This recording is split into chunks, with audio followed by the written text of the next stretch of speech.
the recruiting process, if a number is available, say at Washington State or wherever you've been recruiting? You know, it aggravates me a great deal. Yeah, it's way more important than it should be. You know, I always figure, you know, if you're a real player, if you're a good player, you know, you create the identity of the number around how you play. You know, make it your number rather than you be the guy with this number. You be the guy that this number's on, type of thing. You know, you be the guy that elevates and creates a legacy for that number. So I do think plenty of them have it backwards that way. There is kind of a debate around here on who gets what number. We give them to the older guys that are playing the most. I hate duplicate numbers. So yeah, I think it's a bunch of foolishness. The best we had with this, and this was really kind of funny. So at Texas Tech, you got the heir apparent quarterback. This guy named B.J. Simmons going to play quarterback, and so B.J. Hang on, I'm allergic to this room. I'm not going to cough again today, but once I get out of this room. But so anyway, so BJ's the heir apparent quarterback, right? Had a great spring, throws the ball all over the place, just tears it up, and ends up being the all-time leading passer for a season in the history of college football. And so he's number 4. And Johnny Mack, our little running back, comes up and says, "Hey, BJ," he says, "Hey, I've always been 4. I like 4. I want to be 4. He goes, "Why don't you let me have that 4? BJ says, "Sure, no problem." He goes, "Who cares?" He goes, "By the way, what number are you anyway?" He says, "I'm 2. He says, "Yeah, I'll take 2. Go ahead." And then it tosses him 4. From there on, it was like that. Well, the trouble is they sold, there were all these shirts, these Texas Tech jerseys, you know, with number 4 on it, you know, for BJ.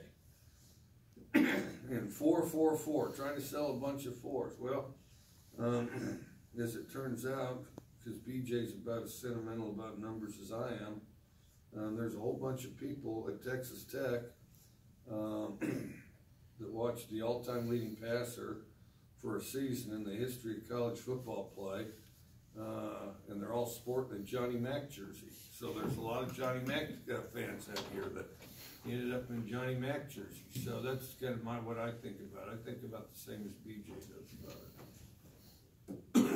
Thank you. Yep. Other questions on the phone line for Coach?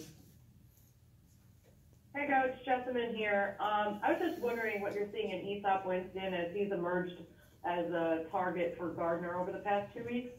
Yeah, he's getting better and better. He's really getting better and better. He's, you know, did a lot of that in camp. He looked like that in camp, and did things like that in camp. And then I think a combination of things, him getting more used to, you know, the setting in a Pac-12 game and that type of thing, just, you know, being in the game, making a few plays, getting used to the environment there. And then I think Gardner's getting more and more used to what he does and what he's capable of. And so, yeah, and I think their best ones are ahead. I think, you know, I don't think we've seen the best of it. I think he's going to keep improving, and I think their timing's going to get better and better. Thanks, Coach. Yeah. Other questions on the phone line for Coach? Okay, back in the room. Kind of like Calvin over Roderick at the exposition now. He played split all the last 2 weeks. You think he's kind of losing him there? Well, I think they're both pretty good. We still may redshirt one, but and they both have great careers. You know, Roderick's younger, so but both can do some things, no question. And then, you know, we might not get that luxury, you know, like I'd like to, but you know, but we got to stay healthy. Coach, Coach, I was curious to know your thoughts on recruiting international players. I know you've recruited a lot of players from American Samoa. I mean, as a guy who's coached overseas, like, how do you feel about like guys who are coming over from Europe trying to play the American game? If they're good, I think, if they're good, try to get them. Try to get them. And then the other thing, these schools don't make it exactly easy as far as messing with those transcripts either. Y'all have to go talk to the tennis and volleyball crowd and see what they do, see what tricks they've got. But they, then the other thing, the hardest thing, really the most difficult thing is to evaluate the level that they're playing at, where they're at. When I was there, from what I've seen, it's quite extreme. I mean, you'll have guys that are, borderline or maybe even Division I quality players, and then you'll have guys that would struggle playing at a high school, so, and then points in between. And so just the level of football that they're playing and things like that. I think there'll be more and more, because see what's happened, and I've gone over, been a part of this, and it's awesome. I really enjoy it. What's happened over there is they've, in the meantime of bringing a handful of us over there to do clinics and camps and things like that, they've developed youth programs, and all these countries have youth programs, and I would say that very much in the fashion that soccer started here. You can almost replace soccer with football. Soccer's the top priority over there, and then football's like soccer, but they get all our games on TV. I'll get texts from Europe friends over there that just saw the game on TV. And, sometimes it's easier to see our game over there in Europe, it appears, than it is here. But and I'll get the text like in real time, like 5 minutes after the game, and then there's all the numbers, there, instead of 7 numbers, there's 20 numbers or whatever. And they got all these youth teams and stuff that are elevating, and in a lot of cases, those guys are planning to play somewhere. So.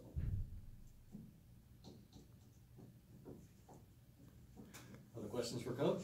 You kind of heard about the situation at Clemson where the quarterback who's been starting transferred after 4 games, and kind of, are you concerned that this new redshirt rule will kind of allow players to do that and they kind of get their 4 games in, and then if they're not going to play a lot more, then they can transfer? Is that kind of maybe one of the downsides to that new rule? I don't know. We'll see how the new rule unfolds, but I think that guy should have stayed throughout the semester. I mean, why wouldn't you? But maybe Clemson didn't want him to. I don't know, but I don't know the details of it. New rules and whatnot. I mean, we were going along pretty good with the ones we had, I thought. So. Okay, last chance on the phone for Coach. Coach Jessamine, one more time. Just wanted to get your thoughts on Deion Singleton, who came in for Skylar Thomas. He had a career night. What did you see out of him? He's playing better and better. He's getting better and better. He's been on and off the field over his career, but he's a long-rangey target. He's gotten bigger since he's been here. Just a real pleasant guy. It was good to see him go out there, have some success, and we need some more depth at that position anyway. Thanks, Coach. Yep. Okay, back in the room. Gardner had a few balls batted down last game. He's had kind of a few in each of the games. Is there something he can do to kind of avoid that, or are they kind of spot? Yeah, I just got to be better at throwing in lanes and things like that. Yeah. And just we put hold those dummies up during skill and things like that to try to work against that. But yeah, we just got to avoid it. We've got to avoid it, and then offensive linemen, if you feel a guy jumping, you got to run your feet, put them on their back, So it seemed like Utah had someone kind of spying that and kind of behind. Sometimes, not the whole time. They did a few times. They did sometimes. They'd show one run box, and then they'd peel off and try to take space. and that's both good and bad. I mean, the good is that there's less pass rush. The bad is that all of a sudden they can occupy a space you're not expecting. So, is there any validity to the story surrounding you and the 90-man Red River Rivalry about you dropping a play sheet on the Texas sideline that had a fake tunnel screen play on there and ended up scoring on the first or second play? That's starting to kind of surface now that it's a Red River Rivalry. it wasn't a tunnel screen. Antoine Savage scored it. Well, yeah, no, it's totally true, and I wrote about it in the book Swing Your Sword. And then, you know, as you're sitting there watching film, there all night and whatnot, Cale Gundy and I started talking, and of course Cale Gundy is kind of Mr. Oklahoma, you know, played there and the whole thing, and was their quarterback, and then, you know, and of course, I coached Heupel, and then me and Heupel tried to make sure we broke all Cale Gundy's records in a year, which I think we did. And then, but anyway, so Cale and I, we got together and put up, you know, wrote up these plays and kind of plays that were, would have terms that were, you know, terms and stuff that were kind of opposite of what we were doing. And then we put the Cale Gundy at the top of it, as in Cale was the one that lost the script, you know. And then we left it on the field, you know, after the kickers left, put it on the field. And it was kind of funny watching them find it, oh, what's this? And then the guy kind of double takes it, the GA or whoever. And then he sprints to Carl Reese, the DC. And Carl looks at it and quickly tucks it in his pocket and walks in the tunnel. And then I've heard over the years, like, you know, people that were there, and they said, yeah, the whole time before the game, they're sitting there studying, trying to break this sucker down, you know, and trying to see what they can arrive at from it. And, you know, so you try to say something opposite, like you'd say, you know, screen, but then you'd go vertical or something like that, or something to the outside that's gonna go inside. But you had to, you know, we had to monkey around with the language a little bit, so they could kind of pick out what it was, because they didn't necessarily know how we call our plays. And then, but the first score, we get rolling, and sometimes it's just disruptive if you're trying to tell your players to remember a bunch of stuff. Look for this, watch for that, you know, tell him this, you know. I mean, you give them a bunch of maybes and you guys will play hesitant. And, well, anyway, Antoine Savage caught a crossing route and went up the sideline. And this was, I don't know which play it was, probably the fifth play or so, sixth. Went up the sideline, scored a touchdown, so, yeah. And he was a freshman. Antoine Savage was a freshman. Anything else for Coach? Coaches football. I need to keep in touch with them.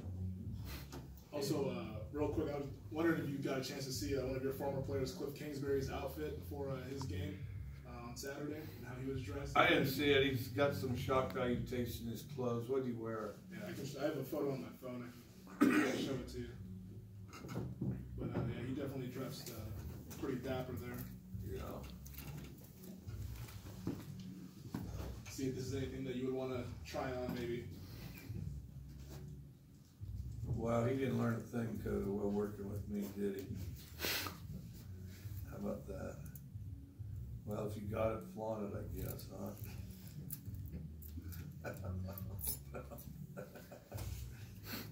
You ever think that'd be him when you were coaching him back in the day? Yeah, actually, I kind of did.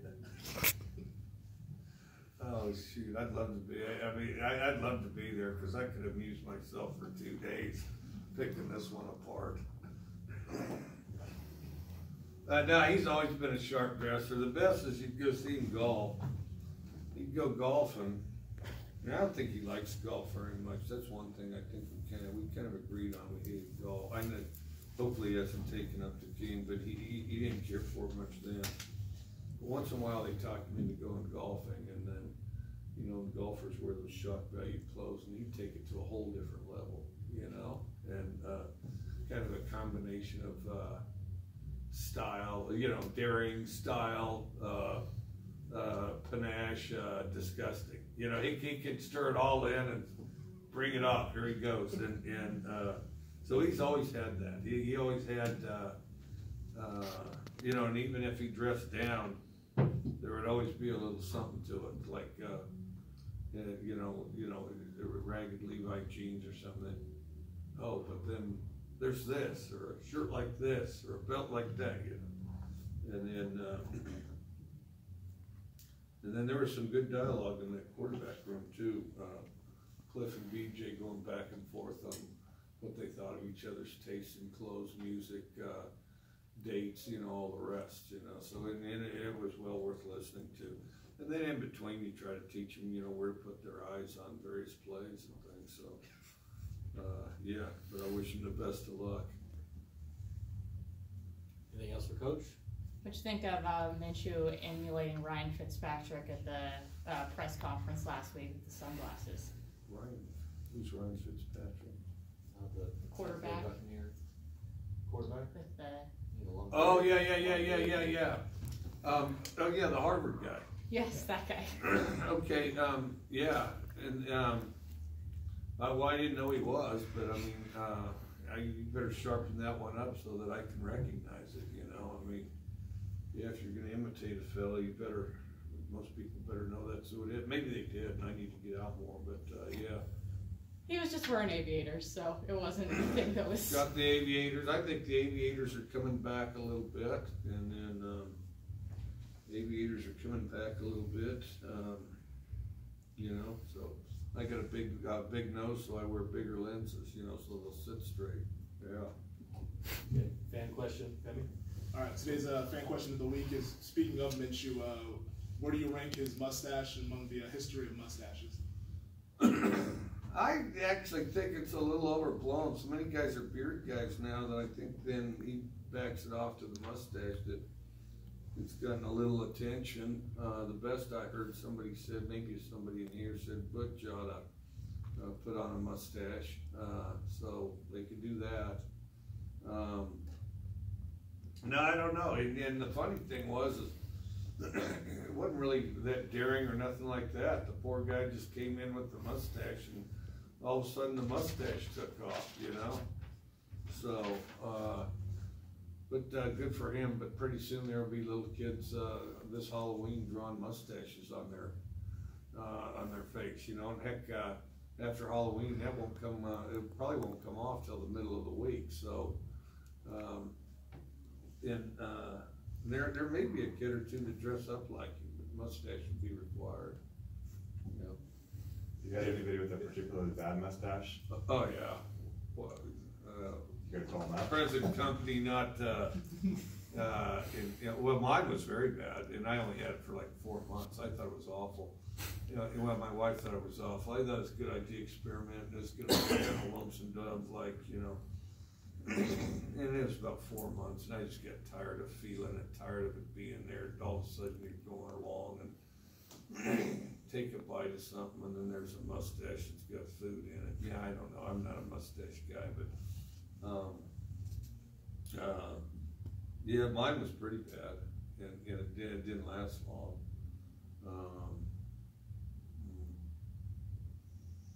I don't know. You got to get the corners down below so you don't look too 1970s, you know. What do you think of the Uncle Rico nickname for Gardner? I don't know. I guess it's good. You know, he's a little thicker than Uncle Rico. But yeah, there's a little similarity, and you know, he can get things done like Uncle Rico can. You know, he can hook you up. You know. All right. Thanks, Coach.